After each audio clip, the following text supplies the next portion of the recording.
현재의식과 잠재의식이 조화롭고 평화롭게 기능할 때 조화와 건강, 평화, 기쁨, 그리고 행복을 누릴 수 있다. 현재의식 속 습관적인 사고는 잠재의식에 깊게 파고들기 때문에 습관적으로 조화롭고 평화로우며 건설적인 사고를 한다면 사적으로도 직업적으로도 성공하기에 유리한 조건이 형성된다. 반면에 두려움이나 걱정 등 파괴적인 생각에 빠져 있다면 잠재의식이 가진 전지전능함을 인식한 다음 자유와 행복, 온전한 건강, 번영을 누리게 하라고 잠재의식에 명하라. 그러면 잠재의식은 창조력을 발휘해 당신이 진심으로 원했던 자유와 행복을 선사할 것이다. 안녕하세요. 따뜻한 책 한 잔입니다. 오늘 여러분에게 읽어드릴 책은 조셉 머피 성공의 연금술, 지은이 조셉 머피, 역근이 아서 R. 펠, 옮기니 조율리, 발행 다산북스입니다. 상상하라. 그리고 최고가 되어라. 잠재의식의 아버지라고 불리며 잠재의식을 활용한 다양한 기법의 선구자로 평가되고 20세기 중반에 가장 많이 팔린 작가 중 한 명으로서 성공학의 대가로 인정받는 조셉 머피 박사. 조셉 머피의 성공의 연금술은 성공과 잠재의식에 관한 그의 모든 지식과 통찰이 총망라된 책입니다. 목표 설정, 자신감 향상, 두려움을 마주하는 법 등 성공에 대한 자기 확신의 힘을 극대화하는 방법부터 사람을 끌어들이는 매력의 법칙, 역동적인 팀을 이끄는 법, 효과적인 의사소통과 시간관리, 위기를 극복하는 법, 부정적이고 까다로운 사람을 현명하게 상대하는 법, 평범한 사람이 위대한 리더가 되는 법까지 사람들이 예상치 못한 문제들을 잠재의식으로 지혜롭게 다루는 법을 자세히 소개하고 있습니다. 무언가를 할 수 있다는 자기 확신에는 엄청난 힘이 있습니다. 자신의 능력을 굳게 믿는 사람은 자신의 능력을 의심하거나 미래를 두려워하지 않습니다. 영감을 주고 삶을 번영으로 이끄는 잠재의식의 힘을 믿는다면 인생의 기적을 만날 수 있을 것입니다. 그럼 지금부터 본문 일부를 낭독해 드리겠습니다.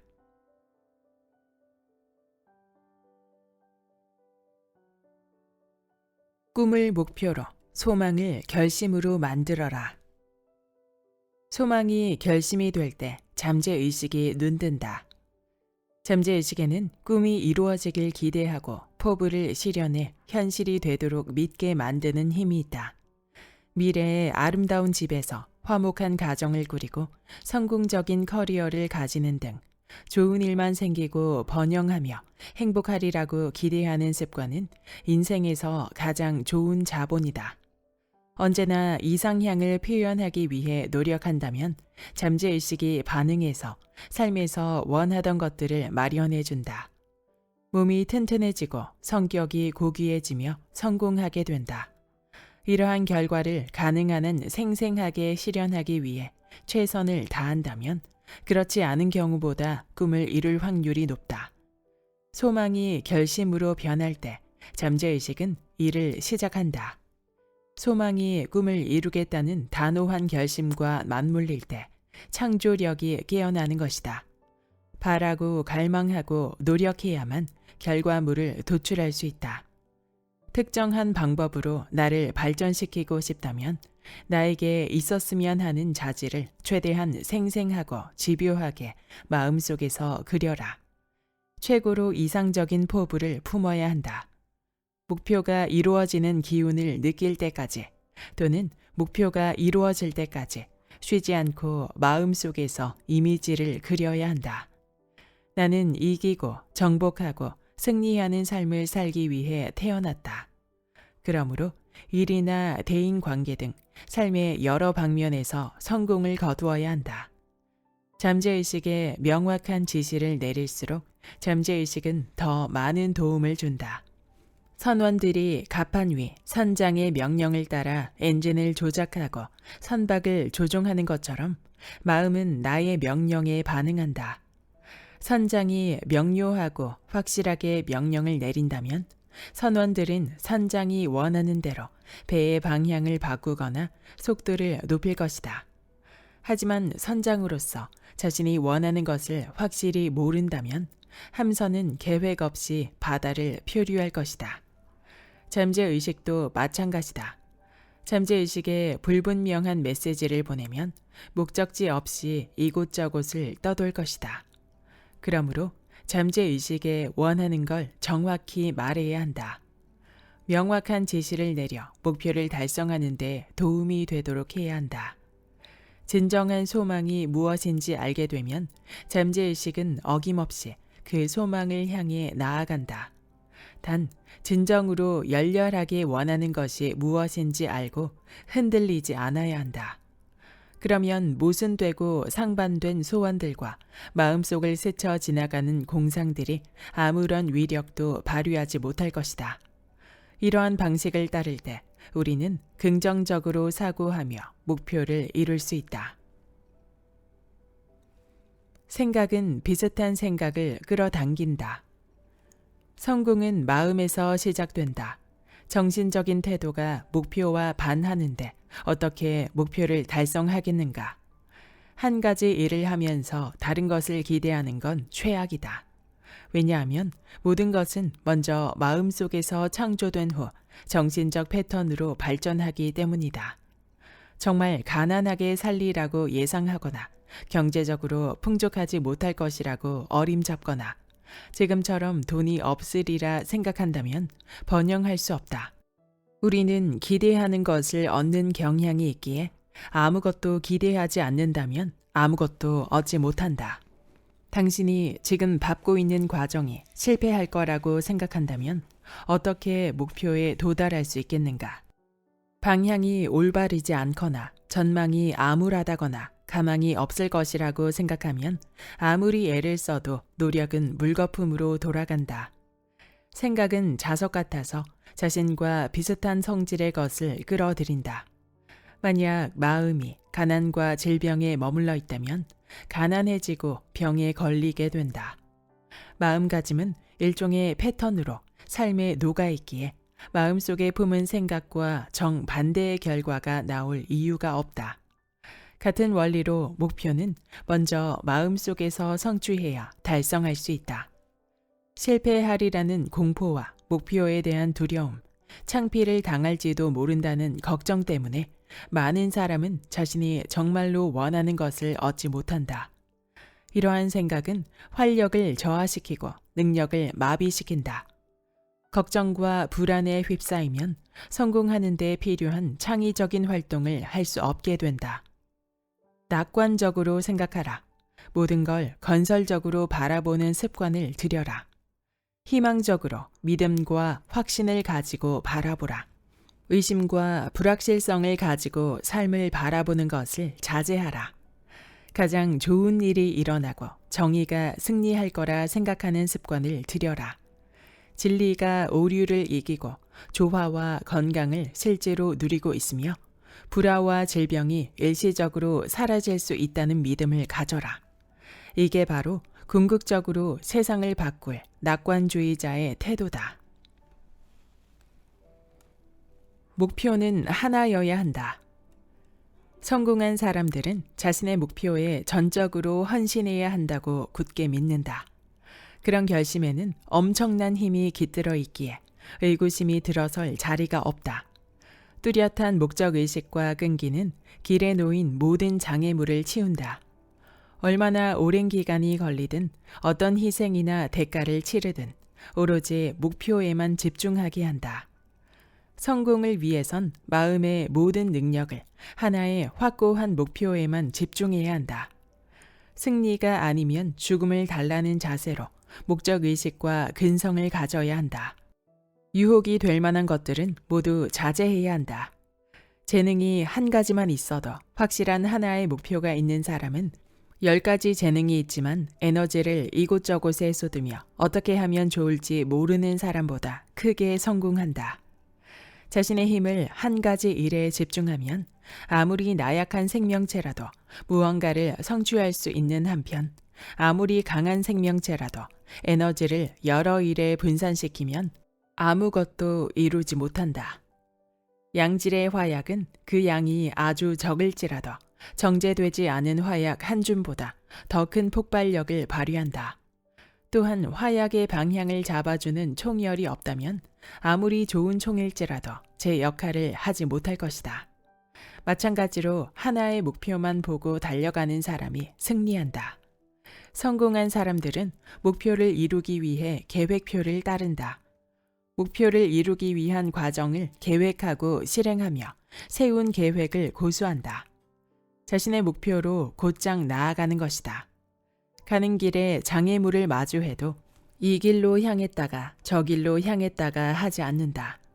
장애물을 뛰어넘지 못한다면 장애물과 직면한다. 한 가지 목표에 집중하면서 자신의 능력을 꾸준하게 사용한다면 힘과 능력이 길러지지만 목표나 목적 없이 사용한다면 그 능력은 약해지고 말 것이다. 확실한 목적이 있어야 마음을 한 군데에 집중할 수 있다.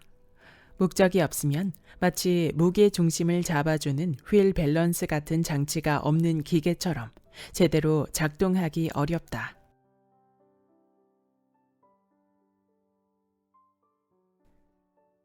내가 상상하는 모습이 내가 된다. 상상력은 가장 강력한 능력이다. 사랑스럽고 평판이 좋은 사람을 상상해보라. 내가 상상하는 모습이 곧 내가 된다. 여기서 말하는 상상력이란 훈련되고 제어할 수 있으며 방향성이 있는 상상력이다. 상상한다는 것은 마음속에 이미지를 그려 잠재의식에 새기는 것을 뜻한다. 잠재의식에 새긴 모든 것은 형태, 기능, 경험, 사건으로 발현되어 우주라는 스크린에 펼쳐진다. 상상력은 창의력을 자극한다. 성공하기를 바란다면 먼저 내가 성공하는 모습을 상상해야 한다. 부자가 되려면 먼저 내가 부자라고 상상해야 한다. 온 세상이 말도 안 돼요. 불가능합니다. 라고 말할 때도 상상력이 있는 사람은 가능합니다. 라고 말한다. 상상력은 현실의 깊숙한 곳을 파고들어 자연의 비밀을 밝혀낸다. 성공의 연금술로 천을 짜듯 꿈을 엮어라. 크게 성공한 사업가가 어떻게 작은 가게에서 사업을 발전해 나갔는지 설명해 준 적이 있다. 전국에 지사를 둔 대기업의 사장이 되는 걸 꿈꾸곤 했습니다. 그는 정기적으로 그리고 체계적으로 큰 건물과 사무실, 공장, 가게를 차리는 상상을 했다. 그는 성공의 연금술을 사용하면 천을 짜서 옷을 만들듯 꿈을 엮을 수 있다는 것을 알았다. 그 방법을 통해 그는 번영하기 시작했고 우주의 끌어당김의 법칙에 따라 아이디어와 사람, 친구, 돈을 비롯해 이상을 완전히 실현하기 위한 모든 것을 끌어당기기 시작했다. 이 사람은 진정으로 상상력을 발휘했고 상상력이 하나의 형태로 표현될 때까지 정신적인 패턴을 가지고 살았다. 실패를 상상하는 것만큼 성공하는 걸 상상하는 건 쉽습니다. 훨씬 더 흥미롭죠. 사업가가 내린 결론이다. 내가 마음에 품는 생각은 하나의 개념이 된다. 나는 잠재의식을 아이디어와 이상으로 가득 채워 인상을 남긴다. 고대인은 마음속에 있는 것들을 눈으로는 볼 수 없지만 영혼으로 볼 수 있다고 말했다. 발명품은 어디에 있을까? 새로운 연극은 어디에 있을까? 내가 발명한 비밀스러운 물건은 지금 어디에 있을까? 바로 마음속에 실제한다. 마음속 다른 차원의 나름의 형태와 모양, 실체를 가지고 있다. 지금 가지고 있다고 믿으면 얻게 될 것이다. 상상력이 행동을 낳는다. 비전과 용기, 흔들리지 않는 자신감을 가진 사람만이 새로운 개념을 사업으로 구현해 성공할 수 있다. 전 스타벅스 회장 하워드 슐츠는 상상력이 어떻게 사업을 성공 가도로 이끌었는지 보여주는 대표적인 예다. 슐츠는 본래 지점 운영과 마케팅을 담당하는 직원이었다. 당시 스타벅스는 시애틀에 몇 개의 지점을 둔 소규모 커피 유통업체였다. 슐츠는 29살이었고 결혼한 지 얼마 되지 않았다. 슐츠 부부는 새로운 일을 위해 뉴욕을 떠나 시애틀로 이사했다. 약 1년 후 슐츠는 이탈리아에 출장을 갔다. 밀라노를 돌아다니면서 커피가 이탈리아 문화에 얼마나 중요한지 깨달았다. 일반적으로 이탈리아 사람들의 하루는 커피바에서 진한 커피를 한 잔 마시는 걸로 시작된다. 퇴근 후 친구 또는 동료들과 커피바에서 만나 여유롭게 커피를 즐긴 뒤 집으로 향한다. 커피는 이탈리아 사교 생활의 중심이었다. 슐츠는 이런 커피바가 미국에 있으면 어떨까 상상했고 이 문화를 미국으로 들여오기로 했다. 한 번도 해본 적이 없는 일이었다. 하지만 그는 고품질의 스타벅스 원두라면 성공할 수 있다고 느꼈다. 슐츠는 미국 전역에 수백 개의 지점을 세우는 것을 꿈꿨다. 출근길에 들르고 퇴근 후에는 휴식을 취하러 오며 쇼핑객들이 커피를 포장해 가기 위해 들르는 커피숍. 커플들이 커피 데이트를 즐기고 가족들은 영화를 본 후 커피를 마시러 오는 커피숍이면 좋을 것 같았다. 슐츠는 이 아이디어를 놓칠 수 없었다. 이탈리아식 커피바를 벤치마킹해 미국 전역에 지점을 내자고 사장에게 제안했다. 하지만 사장은 그 아이디어가 탐탁지 않았다. 스타벅스는 원두 도매 업체였고 카페는 사업 일부에 불과했기 때문이었다. 자신의 목표를 이루기 위해 슐츠는 스타벅스를 떠나 창업했다. 1986년 그는 시애틀에 첫 커피바를 열었다. 성공은 시간 문제였다. 곧 시애틀의 2호점을, 캐나다 밴쿠버의 3호점을 열었다. 이듬해 그는 스타벅스 커피 컴퍼니를 사들였고 카페명을 스타벅스로 바꿨다. 2000년대에 들어서면서 스타벅스는 빠질 수 없는 미국 문화로 자리매김했고 스타벅스는 전 세계로 지점을 확대해 나갔다. 로스앤젤레스의 사업가인 리처드는 돈을 크게 잃은 후 인생에서 앞으로 나아가기 위해 어떻게 해야 하는지 인도해 달라고 기도했다. 그러자 사막으로 가야 한다는 생각이 강력하게 일었고 그는 정말 사막으로 가서 앞으로 무엇을 해야 할지 곰곰이 생각했다. 그때 갑자기 어떤 아이디어가 떠올랐다. 리처드는 로스앤젤레스에서 큰 부동산 회사를 운영하는 오래된 지인에게 사막에서 엄청난 잠재력을 보았다고 털어놓았다. 당시에는 사막에 불과했던 그곳에서 그는 로스앤젤레스와 동부 사람들이 이사 오는 모습을 상상했고 마음의 눈으로 집과 병원, 학교를 짓는 것을 보았다. 이 이야기를 들은 지인은 그를 사막 개발 프로젝트의 영업사원으로 고용했다.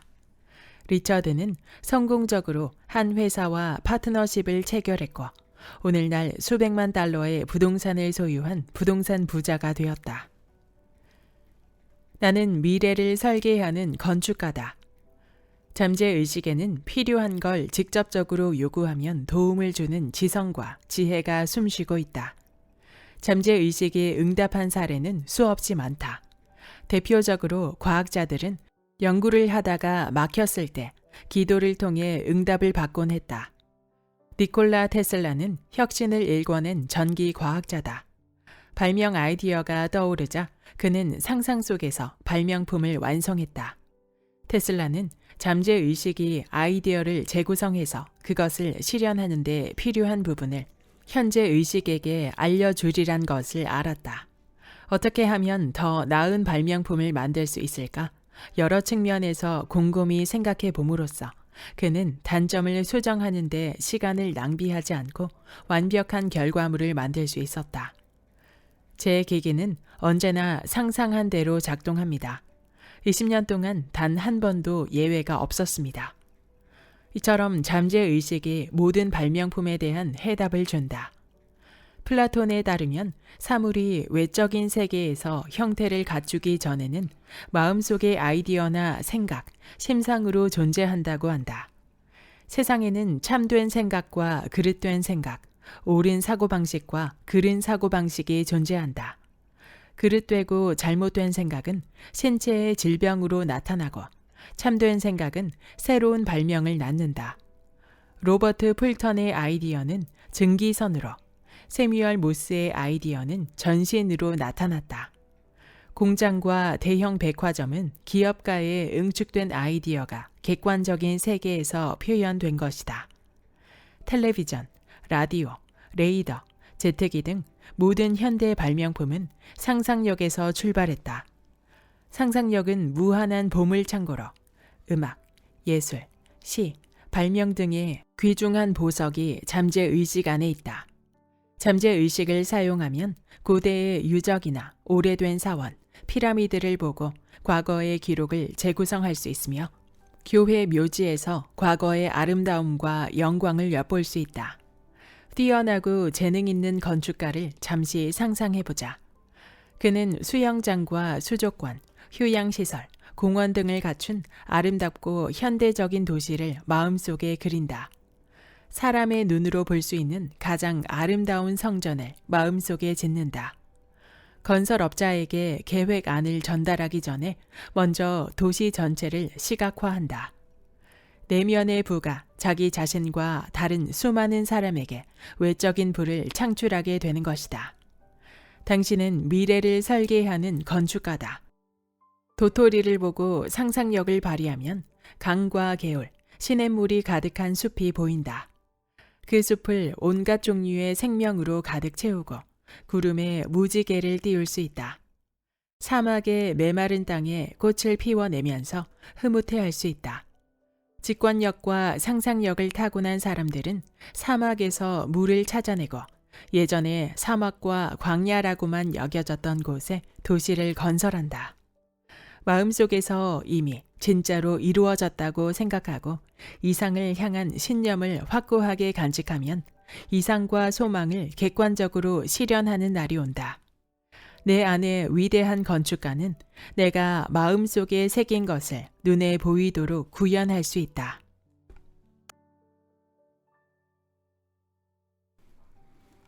성공하고 싶다면 자존감부터 다져라. 실패했다고 실패자는 아니다. 나를 지배하는 건 나에 대한 평가와 청사진 그리고 믿음이다. 그러나 중요한 건 나에 대한 다른 사람의 믿음이 아니다. 누군가가 당신은 실패했습니다. 아무것도 못 이룰 거예요. 라고 말한다면 어떻게 하겠는가? 다른 사람이 나에 대해 말한 것은 나에게 아무런 영향도 주지 못합니다. 나는 이기고 성공하기 위해 태어났습니다. 나는 반드시 성공합니다. 나만의 방법으로 비범하게 성공할 것입니다. 라고 나 자신에게 말하면서 그의 의견에 반박해보자. 실패하리라는 말은 잠재의식의 힘에 대한 나의 믿음을 굳힐 뿐 실패를 초래하지는 않는다. 이는 자신의 실패를 남의 탓으로 돌리지 말라는 뜻도 된다. 상황이나 조건을 탓하지 마라. 성공한 사람들은 열악한 상황을 극복하기 위해 노력한다. 물론 실패할 수도 있다. 하지만 그렇다고 내가 실패자라는 뜻은 아니다. 나는 실패를 뒤집고 성공으로 나아갈 수 있는 창조력을 가지고 있다. 타인은 나를 통제할 수 없다. 다른 사람이 나를 조종하는 건 내가 허락하지 않는 한 불가능하다. 성공할 때마다 자존감은 커진다. 잠재의식에는 힘이 있으며 그 힘이 나와 함께 한다는 걸 믿는다면 또 행동으로 잠재의식의 힘을 증명했다면 실패를 마주할 때마다 도리어 자존감은 높아질 것이다. 생각이 나를 만들고 마음속에서 그린 나에 대한 이미지가 곧 내가 된다. 자존감과 자신감은 자신에 대한 이미지를 거울처럼 비춘다. 긍정적인 자아상을 강력하게 유지한다면 행복하고 성공한 사람이 될 것이다. 아무리 어려운 장애물일지라도 뛰어넘을 수 있고 스스로 설정한 목표를 달성할 수 있는 사람이 될 것이다. 가장 필요한 것은 당신과 당신이 하는 일, 그리고 궁극적인 운명을 믿는 것이다. 나에게 진정한 자아가 있으며 모든 것이 가능하다는 믿음이 동반될 때 자립심과 자신감이 가장 크게 표출된다. 지금 내가 가지고 싶은 것을 모두 가질 수 있다고 믿어라. 믿는 대로 이루어진다. 맞는지 확인한 다음 행하라 라는 말이 있다. 그 어떤 것도 마음을 움직이거나 신념을 흔들지 못하게 하고 이런 태도가 마음가짐의 일부가 되게 하라. 믿는 대로 이루어진다는 태도를 가진다면 나는 인생에서 성공할 수 있고 앞으로 나아갈 수 있다. 긍정적인 내 인생의 대본을 써라. 심리학자들은 우리 모두가 자기 인생의 대본을 쓰고 있다고 말한다. 긍정적인 인생의 대본을 쓰는 사람도 있고 부정적인 인생의 대본을 쓰는 사람도 있다. 나 자신을 행복한 모습으로 그리는 사람도 있고 곤경에 처한 모습으로 그리는 사람도 있다. 긍정적인 태도와 자존감이 반영되는 대본도 있고 부정적인 태도와 자기 혐오가 서려 있는 대본도 있다. 커리어 초기에 실패를 경험한 사람들은 자존감과 자신감이 떨어지기 마련이다. 인생 초반에 실패를 겪은 사람은 실패했던 경험이 남들보다 크게 와닿기에 무의식적으로 실패하는 인생의 대본을 쓴다. 그래서 믿음을 새롭게 하지 않는 이상 다시 실패하게 된다. 실패하는 대본을 썼다면 실패가 내 생각과 행동을 지배할 것이다. 항상 자신을 실패자로 간주한다면 실패자로 살아갈 수밖에 없을 것이다. 대본을 다시 쓰지 않으면 평생 실패하고 불행을 겪게 된다.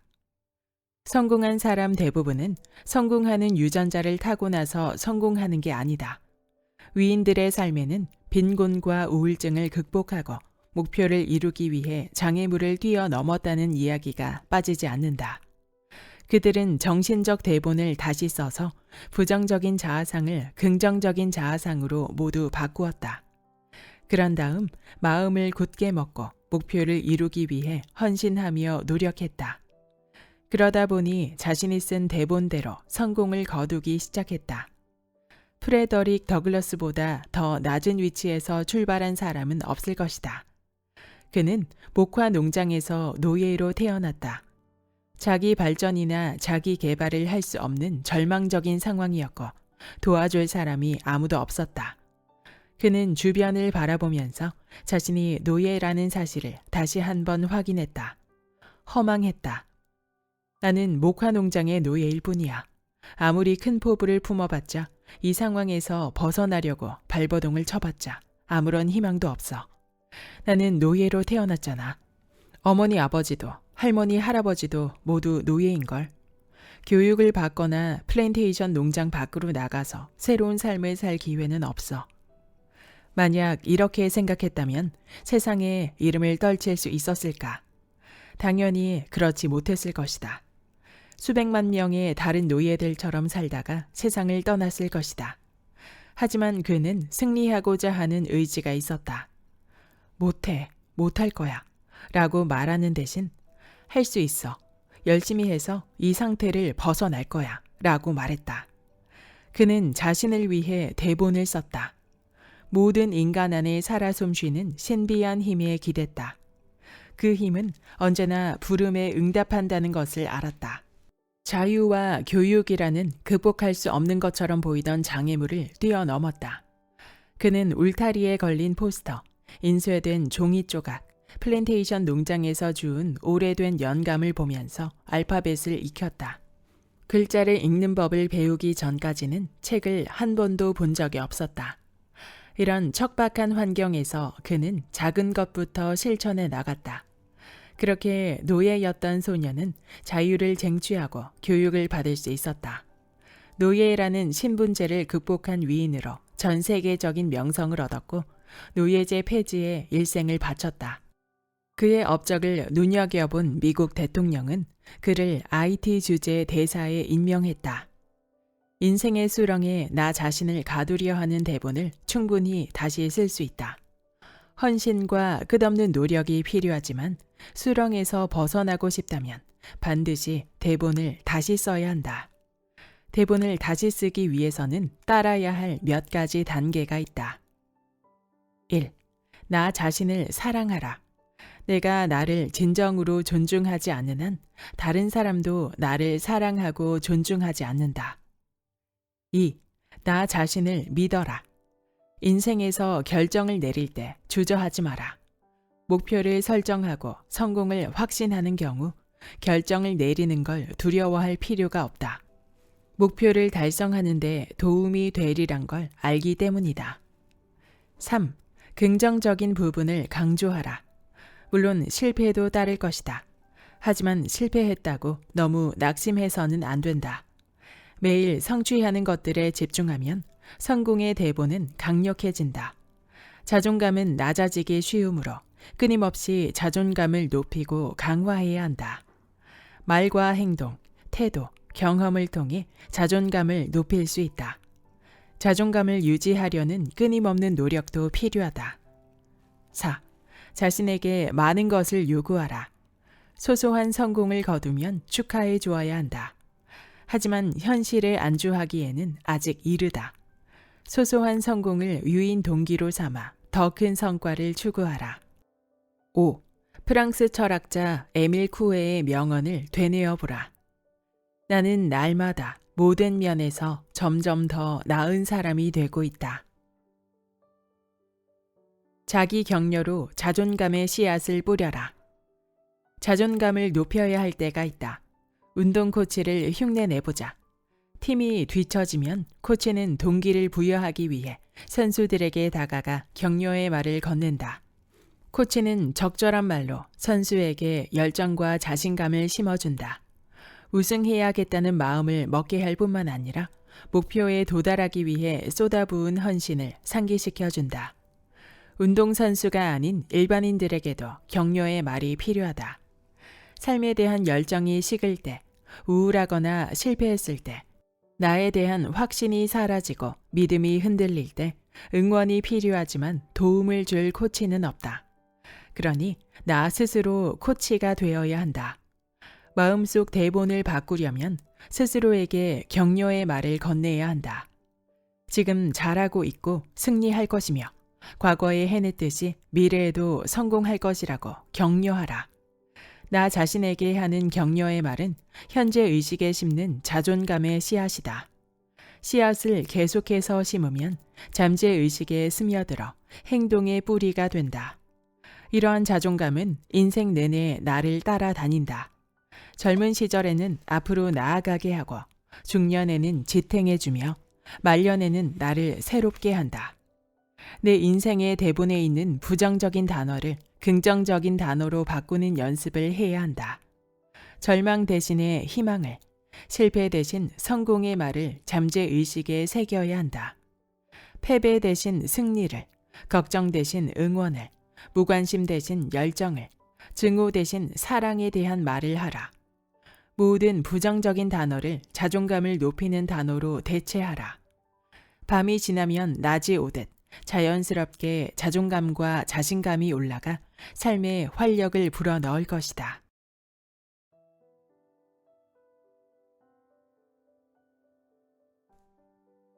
오늘보다 내일 더 긍정적인 사람이 되어라. 생명의 법칙은 곧 믿음의 법칙이다.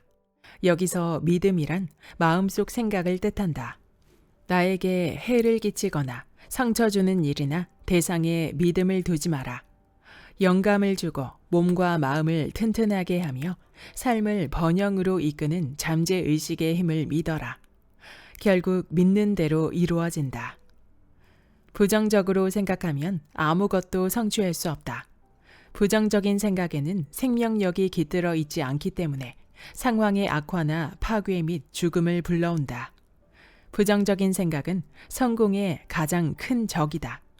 남을 깔보거나 힘들다는 말을 입에 달고 사는 사람들, 일이 잘 안 풀리고 몸이 아프고 돈이 없다고 불평하는 사람은 파괴적이고 부정적인 영향력을 끌어당겨 여태까지 한 모든 노력을 헛수고로 돌아가게 한다.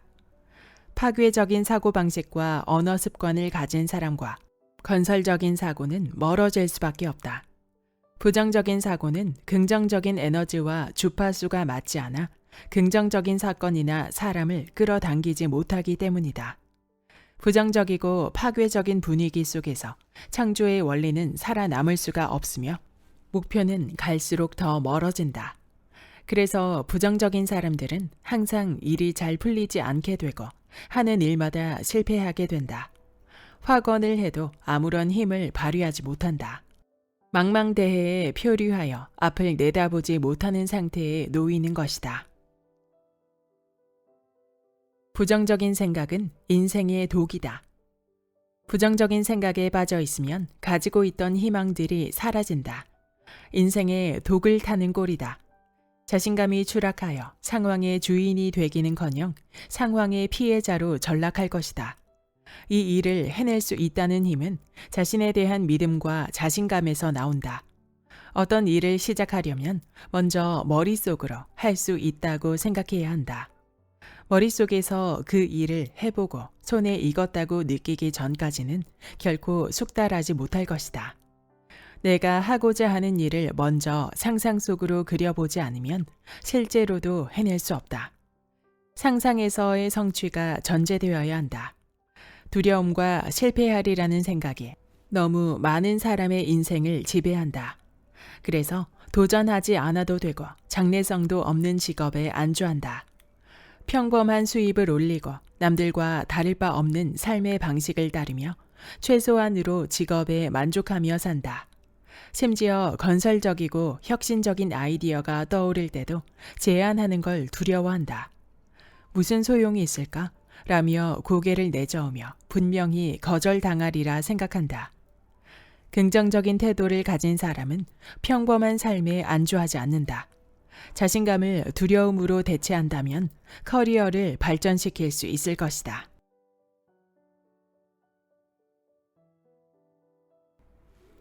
나는 내 생각을 다스리는 왕이다.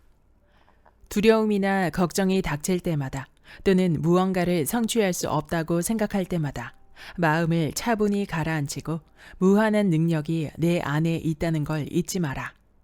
끝없는 사랑과 무한한 지성, 무한한 생명, 경이로운 지혜, 절대적인 힘과 조화가 내 안에 있다. 답을 구하면 해답이 나올 것이다. 무한한 재성이 내 생각에 응답하기 때문이다. 이런 종류의 기도 또는 명상은 마음을 차분하게 하고 완전한 휴식을 취할 기회를 준다. 이렇게 편안한 상태에 있을 때 원하는 게 뭔지, 하고 싶은 게 뭔지, 갖고 싶은 게 뭔지 곰곰이 생각해 보라. 내 안에 있는 무한한 믿음과 확신이 응답해 줄 것이다. 또한 이 믿음은 나의 잠재의식 안에 스며들어 문제에 직면했을 때 내면의 강력한 힘을 끌어낼 것이다. 카를로스는 수년 동안 마케팅 부서를 위해 도표와 그래프를 그렸다. 일 처리가 깔끔하고 정확하다고 거듭 칭찬을 받았고 그는 자신의 직업이 안정적이라 생각했다. 하지만 컴퓨터 기술이 발달하면서 카를로스의 기술이 더는 필요하지 않았다. 불공평하다고 운이 안 좋았다고 불평하며 징징대는 대신 그는 컴퓨터 그래픽 교육을 받게 해달라고 회사를 설득했다. 그리고 열심히 공부하고 새로운 기술을 익혔다. 카를로스는 예전에 도표를 그린 경험이 컴퓨터 그래픽 기술을 사용하는데 큰 통찰력을 주었다는 걸 깨달았다. 그는 과거의 경험을 발판으로 컴퓨터 그래픽 기술에 숙달해서 최고의 성과를 거두게 되었다. 그 어떤 장애물도 당신을 막을 수 없고 그 무엇도 당신을 두렵게 하거나 괴롭힐 수 없다. 그 무엇도 당신을 화나게 할 수 없다. 이 세상의 주인은 나 자신이다. 나는 생각과 느낌, 감정, 반응을 통제하는 내 세계의 주인이자 내 생각의 왕국을 다스리는 왕이다. 부정적인 암시가 들어오면 다음과 같이 말해보자. 내 안에는 문제를 극복할 능력과 힘이 있습니다. 무한한 힘의 도움을 받아 해답을 찾을 수 있을 것입니다. 현재 의식에 긍정적인 생각을 새겨라. 걱정과 두려움은 내가 허락할 때만 내 인생을 지배할 수 있다. 나에게는 걱정과 두려움을 없애는 힘이 있고 내 안에는 삶을 변화시키는 힘이 존재한다. 기도와 묵상으로 영적인 자아를 살찌우고 자신을 신뢰하면 두려움과 걱정을 극복할 수 있다. 현재 의식에 긍정적인 생각을 주입하면 문제에 직면했을 때 잠재 의식이 긍정적으로 반응해서 더 행복하고 평화로우며 보람찬 삶을 살 수 있도록 해결책을 제시한다. 자신이 최종적으로 성공할지 실패할지 계속 궁금해하다가 실패하는 사람이 많다. 결과가 어떨지 끝없이 의구심을 가지면 성취에 악영향을 끼친다. 내 생각과 반응의 주인은 나다. 나는 나의 주인이다. 나는 원하는 대로 생각을 배열할 수 있고 깊이 관심을 두는 대상에 주의를 기울일 수 있다. 나는 생각 왕국의 군주다. 내 소망에 따라 신하들에게 명령을 내릴 수 있고 신하들은 반드시 나에게 복종해야 한다. 생각 왕국에 군림하며 모든 적을 몰아낼 수 있는 능력이 나에게 있다. 그릇된 믿음에 주의를 기울이지 않는다면 걱정과 두려움은 힘을 잃는다. 걱정은 내가 잘못된 믿음을 가지고 있다는 경고 신호다. 생각을 바꾸면 자유로워진다. 걱정하는 사람들은 늘 일을 그르칠 거라고 예상한다. 왜 나쁜 일이 일어날 것인지 하나하나 짚으면서 좋은 일이 생기는 가능성은 완전히 배제한다. 마음이 걱정으로 가득 차면 마음은 정말 걱정할 만한 일을 끌어당겨 어려움을 극복하지 못하게 될 것이다. 두렵고 걱정스러운 관점으로 세상을 보면 두려움과 걱정이 잠재의식에 새겨져 비슷한 문제나 두려워할 만한 일들이 실제로 발생한다. 일에서 스트레스와 걱정을 줄이는 8가지 방법을 소개하겠다. 1. 긴장을 푸는 연습을 하라. 근무 시간 중 혼자서 몇 분 동안 명상을 하거나 긴장을 푸는 연습을 해보자. 짧은 휴식을 취하면 마음이 상쾌해져서 다시 업무로 돌아왔을 때 생각을 명료하게 할 수 있다. 2. 산책하라. 사무실에서 잠시 자리를 비울 수 있다면 건물 밖으로 나가 산책하라. 회사 주위나 주차장을 걸으면서 신선한 공기를 마셔라. 건물 밖으로 나가지 못하는 경우 건물 안에서 걸어도 좋다. 스트레스를 받는 장소에서 벗어나면 스트레스가 완화된다. 3. 나 자신을 믿어라. 다른 사람이 압박을 주거나 비판한다고 해서 흔들려서는 안 된다. 4. 계속 배워라. 계속 배워나가는 자세를 가진다면 정신이 맑아지고 새로운 경험에 마음이 열려있기에 자극을 받을 수 있다. 5. 나를 지지해줄 사람들을 찾아라. 일이 잘 풀리지 않을 때는 친구와 팀원들에게 도움을 요청하여 크게 스트레스 받는 일을 피하라. 6. 일을 끝내는데 중요한 부분에만 집중하라. 시간과 에너지를 낭비하는 다른 프로젝트는 정중히 거절하라. 7. 창의력을 발휘할 수 있는 새로운 방법을 찾아보라. 일상적인 작업을 수행하는 방식을 되짚어 보면서 스트레스와 지루함을 덜 느낄 방법을 고안하라. 창의적인 업무 방식을 개발해서 새롭게 할당받은 작업을 수행해보라. 그렇게 하면 일하면서 스트레스를 덜 받게 될 것이다. 8. 변화를 환영하라.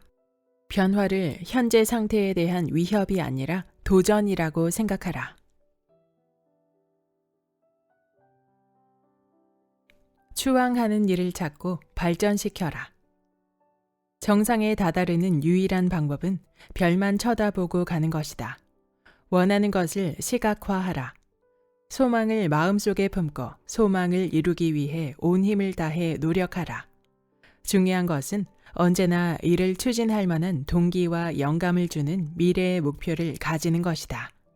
앞날이 기다려지고 더 큰 포부를 품게 하는 목표를 세우자. 목표는 크게 가져야 한다. 지금보다 더 나은 사람이 되고 싶은가?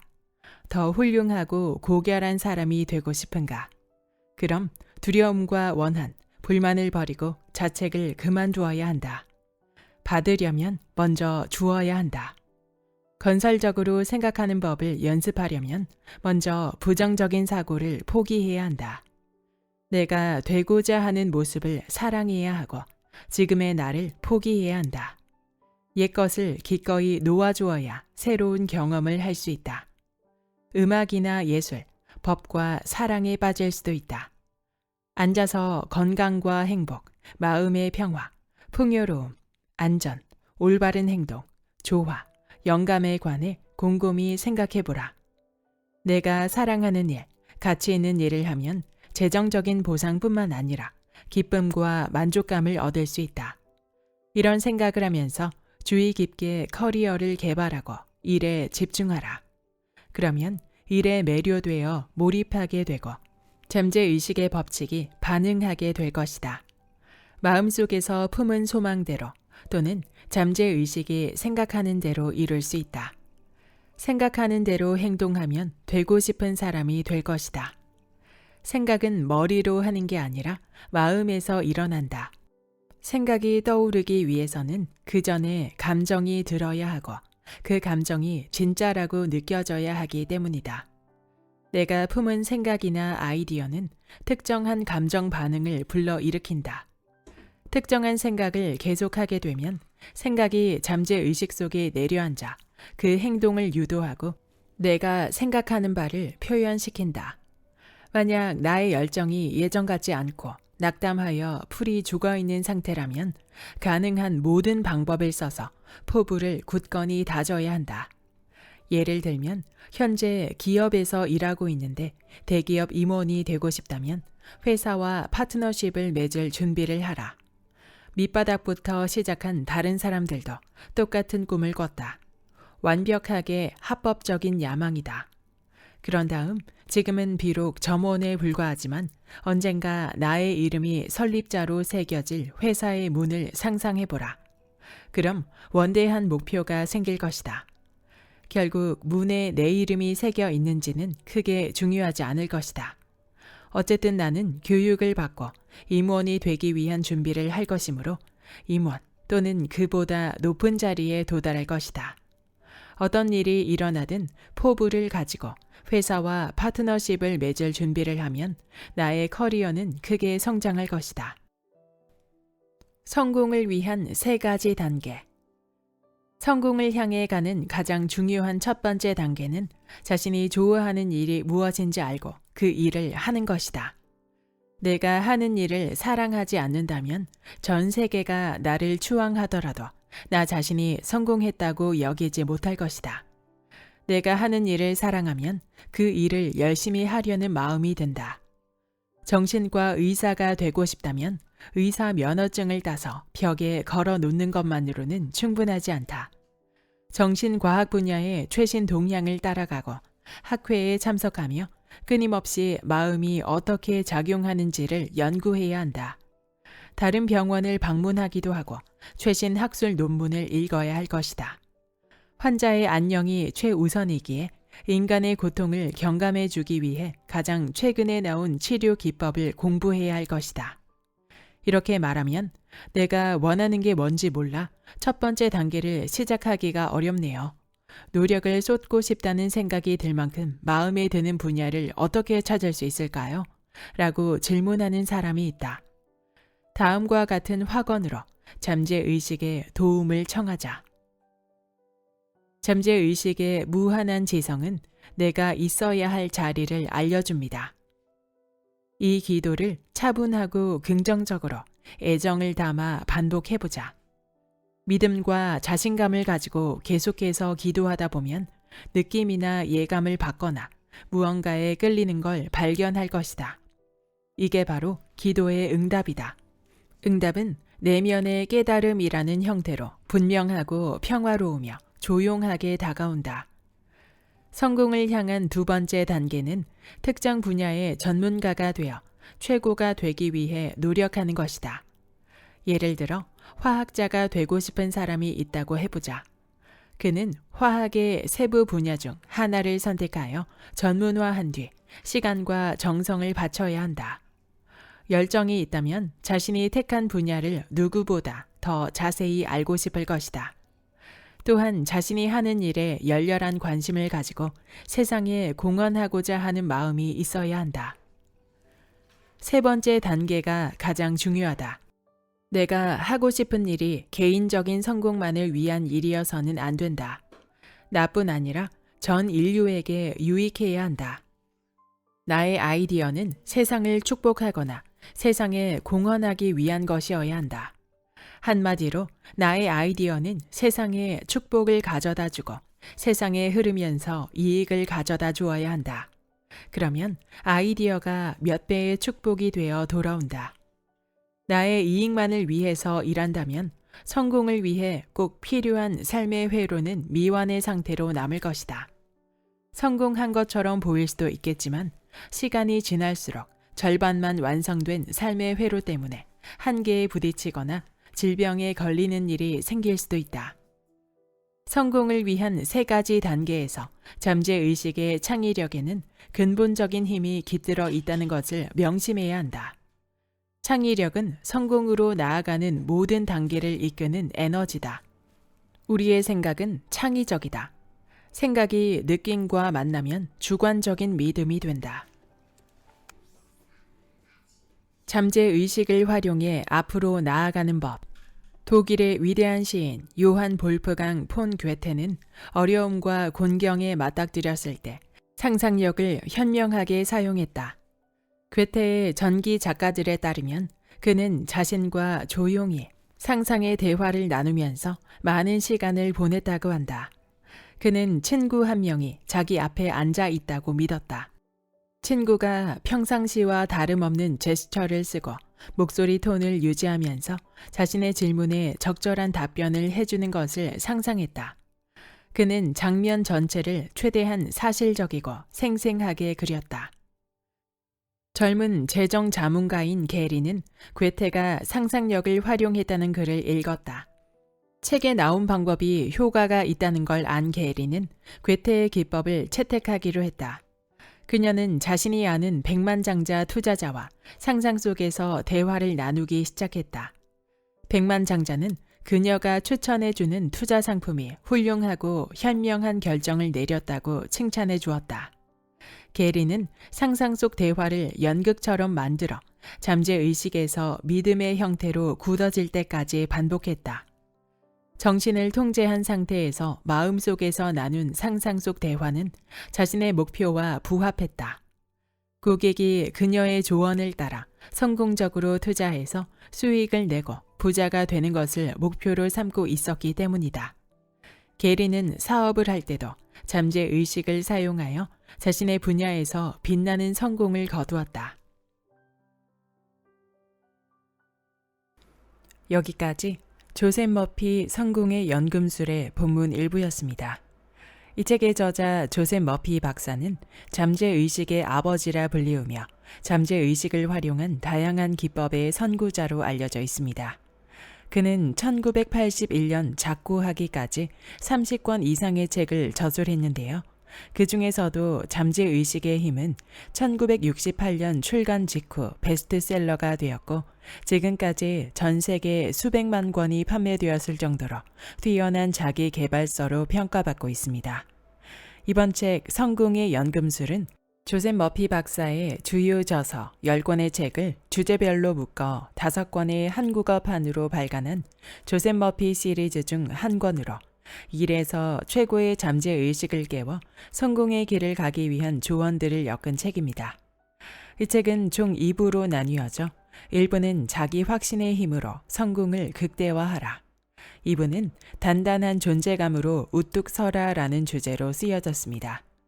1부에서는 개인의 성공을 위해 자기 확신을 통해 잠재의식을 이끌어 나가기 위한 전략을, 2부는 조직과 팀 속에서 역량을 더욱 키워나가기 위한 전략을 담고 있습니다.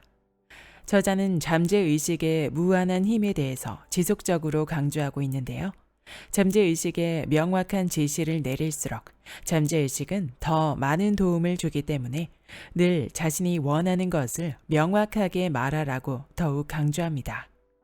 명확한 지시를 내리기 위해서는 먼저 자신의 목표를 명확히 세우는 것이 우선일 텐데요.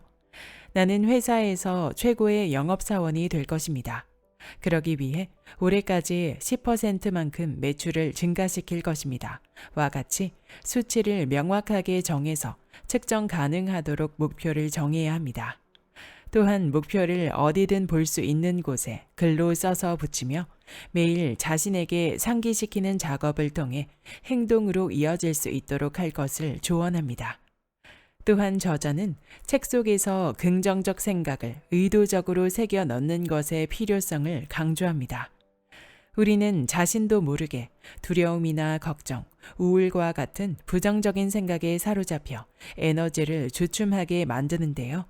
저자는 잠재의식에 부정적인 생각이 젖어 있게 되면 정신적, 육체적 질병으로 발현될 수 있으며 부정적인 패턴의 삶으로 흘러가게 된다고 말합니다. 그러므로 부정적인 생각을 하거나 그런 말이 나온다면 즉시 멈추고 번복하라고 말합니다. 잠재의식에는 창조력이 있기에 긍정적인 생각과 말을 해 나간다면 인생이 그러한 방향으로 흘러가게 될 것이라 이야기합니다. 잠재의식의 창조력과 나의 상상력을 활용해서 내가 원하는 모습과 원하는 인생을 생생하게 시각화하여 성공을 엮어가기를 강조합니다.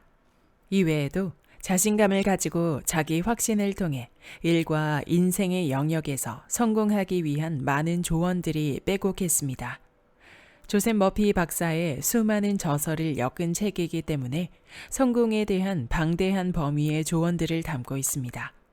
그렇기에 시간이 날 때마다 여러 번 반복해서 읽는다면 더욱 알차게 내용들을 흡수할 수 있으리라 생각됩니다.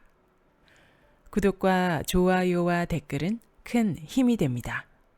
다음 영상에서 만나요.